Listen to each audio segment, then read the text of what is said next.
Kumusta po ang lahat mga ka-blissful? Parang nang nabaliw. Namiss ko po kayo. Opo. Talaga po. Grabe po yung pagka-miss ko sa inyo mga ka-blissful. At ayan, nakisama po yung aking buhok ngayon. Ako po ay mayroon po kaming meeting tonight. Napakahina naman ng boses. Oh, ayan. Buhay na po uli. Para po akong namatay. Hindi po. Sorry po. Hindi po yun tama. Okay. Hindi po yun tamang attitude ng katulad ko. Ako po ay may gustong maabot sa aking huling yugto ng buhay. And kailangan ko pong kausapin ang aking sarili para po maabot ko yon mga ka-blissful. By the way, meron pong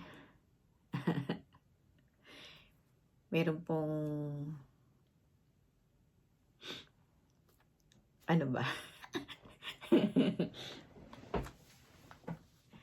Para talagang namiss ko po yung pakikipag-usap ko sa inyo mga ka-blissful.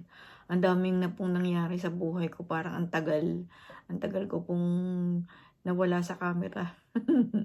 Gawa po nito, ang dami-dami pong lumalabas, 'di ba? Pero karugtong po noon hindi nga po maganda yung aking nararamdaman. Nagkasama-sama po. Pero tapusin na natin ang ating pagkalungkot, ang ating pagkabalisa. Nawa po ang mga nanay ay nasa mabuting kalagayan. Nakapagluto na po ba kayo lahat? Ngayon po ay alas 5 dito sa Canada. And diyan po ay 9 o'clock ng umaga. So, go on.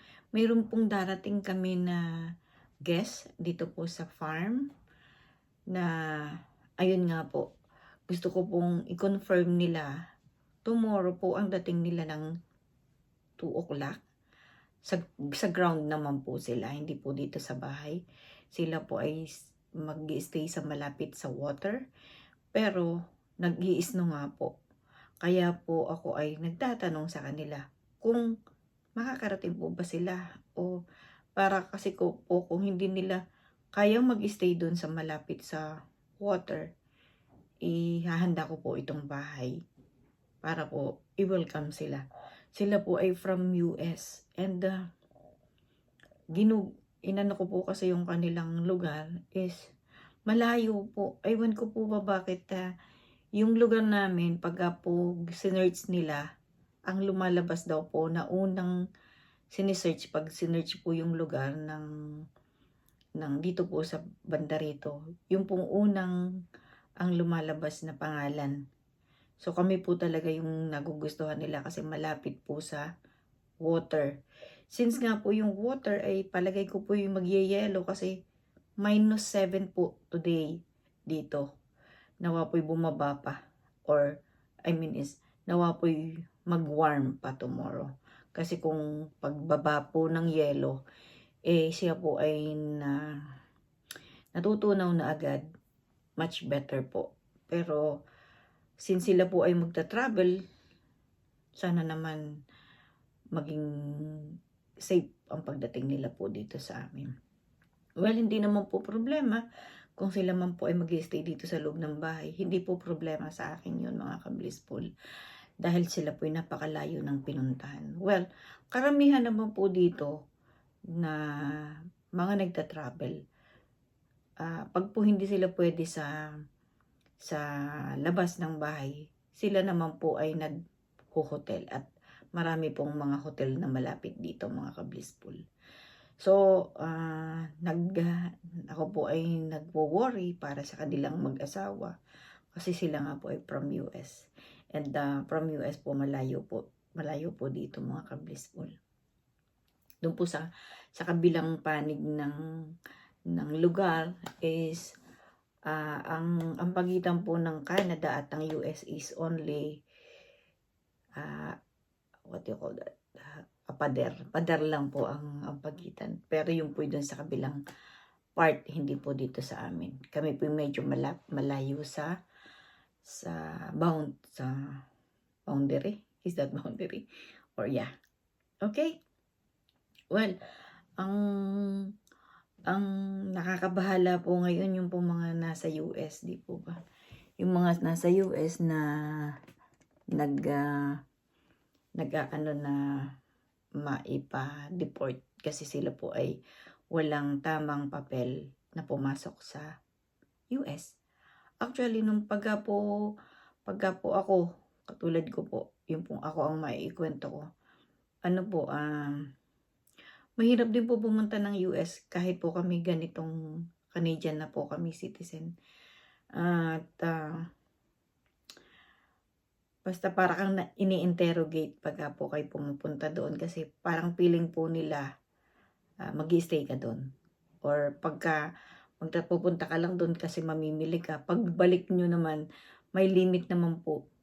Yung po mga karanasan ko, may limit po na $200 ang items na binili mo from the US. Dadalhin po dito sa Canada. Yeah. So, nakakanega. Nakakanega na po. Well, hindi na po natin, doon po wala tayo pong control, di po ba mga ka-blissful? Well, makokontrol lang po natin yung sarili natin, di po ba? Di ba?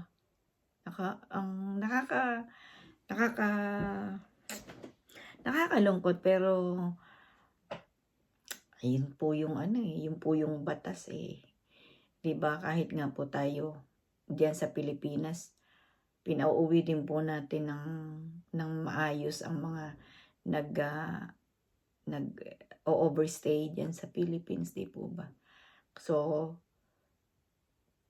kahit saan, alam nyo nga po dun sa Dubai po iba, hindi ko, parang nakakatakot kasi nung pong panahon namin, sinesearch po ang bahay kahit gabi po ginagawa kasi ibig sabihin pagkagabi, nandun yung mga nakatira, di po ba? So, I hope and I pray na yung mangyayari po sa US is magiging panatag, tahimik or mahinahon. Opo. Napakadami ko pong kamag-anak sa US, pero sila naman po ay mga legal na nag-stay doon kasi kalimitan po ay doon po sila ipinanganak at ang aking pong magulang sa mother side, yung pong family nila ay nandun po sa US. So,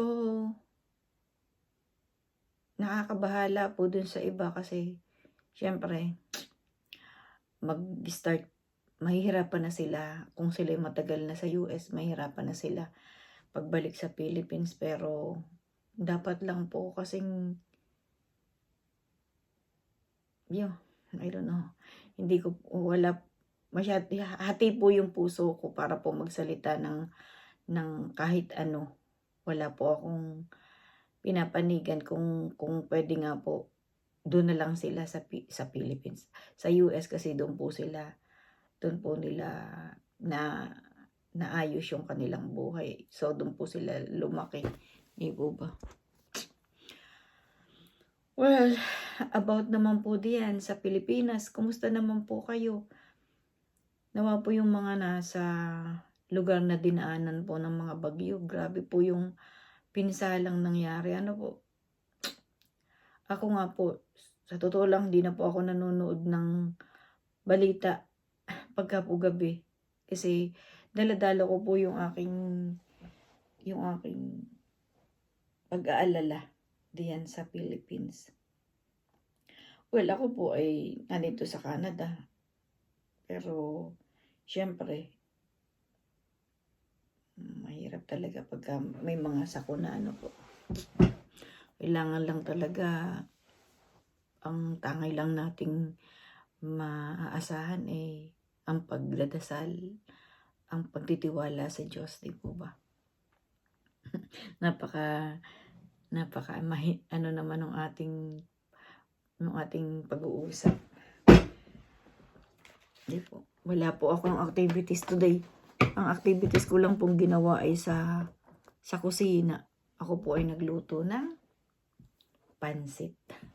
At iba po yung ginawa ko. Ang ginawa ko ay, ako po ay nagpakulo ng baboy. And then yung pong baboy, hiniwa-hiwa ko. Tapos akin pong isinangkot siya. Pero yung pong pinagsabawan ng aking pinaglagaan, doon ko po niluto yung noodles. And then, isinama ko lang po na ganun.